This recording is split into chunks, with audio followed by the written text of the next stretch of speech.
செய்திகள் தொடர்கின்றன. வால்பாறையில் தொடர்ந்து மழை பெய்து வருவதால் அந்த பகுதியில் உள்ள அணைகள் வேகமாக நிரம்பி வருகின்றன. இதனால் விவசாயிகள் மகிழ்ச்சி அடைந்துள்ளனர். பொள்ளாச்சி, வால்பாறை மற்றும் அதன் சுற்றுவட்டார பகுதிகளில் கடந்த ஒரு மாதமாக தொடர்ந்து மழை பெய்து வருகிறது.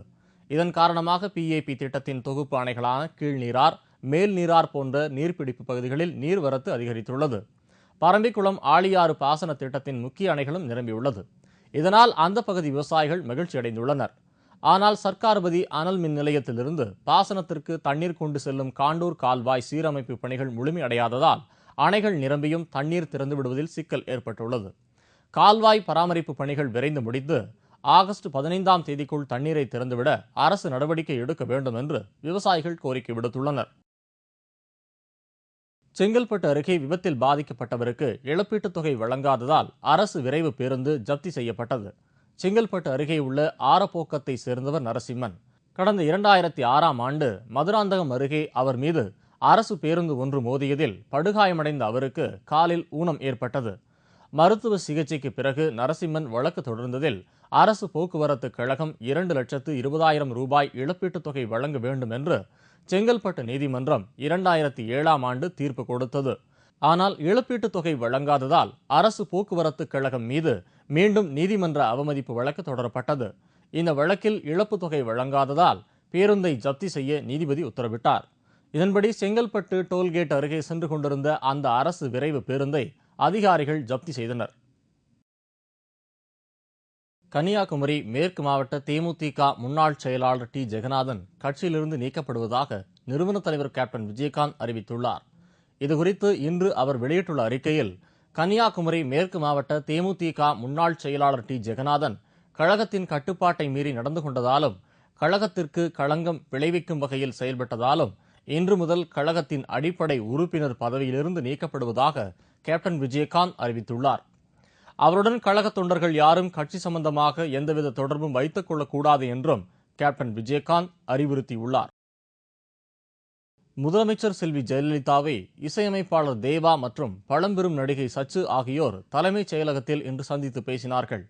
தமிழ்நாடு இயல் இசை நாடக மன்றத்தின் தலைவராக இசையமைப்பாளர் தேவாவையும் மன்றத்தின் உறுப்பினர் செயலராக பழம்பெரும் நடிகை சச்சுவையும் தமிழக அரசு அண்மையில் நியமித்தது. இந்நிலையில் தங்களது நியமனத்திற்கு முதலமைச்சர் செல்வி ஜெயலலிதாவை அவர்கள் இருவரும் நேரில் சந்தித்து நன்றி தெரிவித்தனர். மாண்புமிகு புரட்சி தலைவி இதய தெய்வம் தமிழக முதலமைச்சர் அம்மா அவர்களை சந்தித்ததில் ரொம்ப பெருமையாக இருக்கு. தமிழ்நாடு இயல் இசை நாடக மன்ற தலைவராக என்னை தேர்ந்தெடுத்ததுக்கு முதலமைச்சர் அம்மாவுக்கு இந்த நேரத்தில். குளத்தூர் பகுதியில் திமுக பிரமுகர்களால் ஆக்கிரமிக்கப்பட்டுள்ள 15 கோடி ரூபாய் மதிப்புள்ள நிலத்தை மீட்டு தரக் கோரி காவல்துறை உதவி ஆய்வாளர் சென்னை மாநகர காவல்துறையிடம் புகார் கொடுத்துள்ளார். சென்னை வியாசர்பாடியைச் சேர்ந்தவர் வெங்கடேஷ். காவல்துறை உதவி ஆய்வாளரான இவர் தற்போது பணி நீக்கத்தில் உள்ளார். இந்நிலையில் இன்று சென்னை மாநகர காவல்துறை ஆணையர் திருப்பாதியிடம் வெங்கடேஷ் புகார் மனு கொடுத்தார். தனக்கு சொந்தமான 78 சென்ட் நிலம் குளத்தூர் பூம்புகார் நகரில் உள்ளது என்றும் 15 கோடி ரூபாய் மதிப்புள்ள இந்த நிலத்தை 62வது வட்ட திமுக தலைவர் நடராஜ் மற்றும் அவரது ஆதரவாளர்கள் அத்துமீறி வேலி அமைத்து ஆக்கிரமித்துள்ளதாகவும் புகார் மனுவில் குறிப்பிட்டுள்ளார். இந்த நிலத்தை மீட்டுத் தரக் கோரியும் இதற்கு காரணமானவர்களையும் உறுதுணையாக இருந்த திமுக முன்னாள் மாவட்ட செயலாளர் VS பாபு மற்றும் MLA ரங்கநாதன் மீதும் உரிய நடவடிக்கை எடுக்க கோரியும் அந்த புகார் மனுவில் வெங்கடேஷ் தெரிவித்துள்ளார். இதனிடையே 25 லட்சம் ரூபாய் செக் மோசடி செய்த வழக்கில் குடியாத்தம் முன்னாள் திமுக நகர்மன்ற தலைவர் சிவபிரகாசம் கைது செய்யப்பட்டார். சென்னை விளம்பர நிறுவனம் நடத்தி வரும் விஜயகுமார் என்பவர் கொடுத்த புகாரின் பேரில் இந்த நடவடிக்கை எடுக்கப்பட்டுள்ளது. மும்பையில் நடைபெற்ற நகை அலங்கார அணிவகுப்பு பார்வையாளர்களை பெரிதும் கவர்ந்தது. மும்பையில் கடந்த 4 நாட்களாக நகை அலங்கார அணிவகுப்பு நடைபெற்று வருகிறது. இதில் பாலிவுட் சினிமா நட்சத்திரங்கள் லாரா தத்தா, சோனம் கபூர், சோனு சூத் உள்ளிட்டோர் பங்கேற்று பார்வையாளர்களை பரவசப்படுத்தினர். வளையல், நெக்லஸ் என விதவிதமான வடிவமைப்புகள் கொண்ட நகைகளை அணிந்தபடி மாடல் அழகிகள் ஒய்யாரமாக வலம் வந்தது அனைவரையும் கவர்ந்தது. இதில் நாட்டின் பல்வேறு பகுதிகளைச் சேர்ந்த நகை வடிவமைப்பாளர்கள் உருவாக்கிய நகைகள் இடம்பெற்றன. இந்த நகை அலங்கார அணிவகுப்பு இன்றுடன் நிறைவடைகிறது. நில அபகரிப்பு வழக்கில் கைது செய்யப்பட்டு கோவை மத்திய சிறையில் அடைக்கப்பட்டுள்ள முன்னாள் அமைச்சர்களை திமுக பொருளாளர் மு.க. ஸ்டாலின் சந்தித்து பேசினார். நில மோசடி வழக்கில் திமுக முன்னாள் அமைச்சர்கள் வீரபாண்டி ஆறுமுகம், NKKP ராஜா, திருவாரூர் மாவட்ட செயலாளர் பூண்டி கலைவாணன், ஈரோடு மேயர் குமார் முருகேசன் ஆகியோர் கைது செய்யப்பட்டு கோவை மத்திய சிறையில் அடைக்கப்பட்டுள்ளனர். சிறையில் உள்ள இவர்களை திமுக பொருளாளர் மு.க.ஸ்டாலின் இன்று சந்தித்து பேசினார். இந்த சந்திப்பு நடந்து கொண்டிருந்த போதே முன்னாள் அமைச்சர் பொங்கலூர் பழனிசாமியின் உதவியாளர் நாகராஜன் உட்பட 3 பேர் நில அபகரிப்பு வழக்கில் கைது செய்யப்பட்டு கோவை மத்திய சிறைக்கு கொண்டு வந்ததால் பெரும் பரபரப்பு ஏற்பட்டது. போலி ஆவணம் தயாரித்து நில அபகரிப்பு செய்த வழக்கில் பாமக மாவட்ட செயற்குழு உறுப்பினர் மோகன் உள்ளிட்ட 3 பேர் கைது செய்யப்பட்டனர். சேலம் மாவட்டம் ஓமலூர் அருகே உள்ள கோட்டமேட்டுப்பட்டியை சேர்ந்தவர் வரதராஜன். நெடுஞ்சாலைத்துறையில் உதவி பொறியாளராக பணியாற்றி வரும் இவருக்கு சொந்தமான 5 ஏக்கர் நிலத்தை அவர்களது உறவினர்கள் பொன்னுவேல், அண்ணாமலை ஆகியோர் போலி ஆவணம் தயாரித்து பாமக மாவட்ட செயற்குழு உறுப்பினர் மோகனிடம் விற்றுள்ளனர். இதையடுத்து அந்த நிலம் பாமக முன்னாள் சட்டமன்ற உறுப்பினர் கார்த்திகேயன் பெயரில் பத்திரப்பதிவு செய்யப்பட்டுள்ளது. இதனை அறிந்த வரதராஜன் தனது நிலத்தை திருப்பி தருமாறு கேட்டதற்கு கார்த்திகேயன் கொலை மிரட்டல் விடுத்துள்ளார்.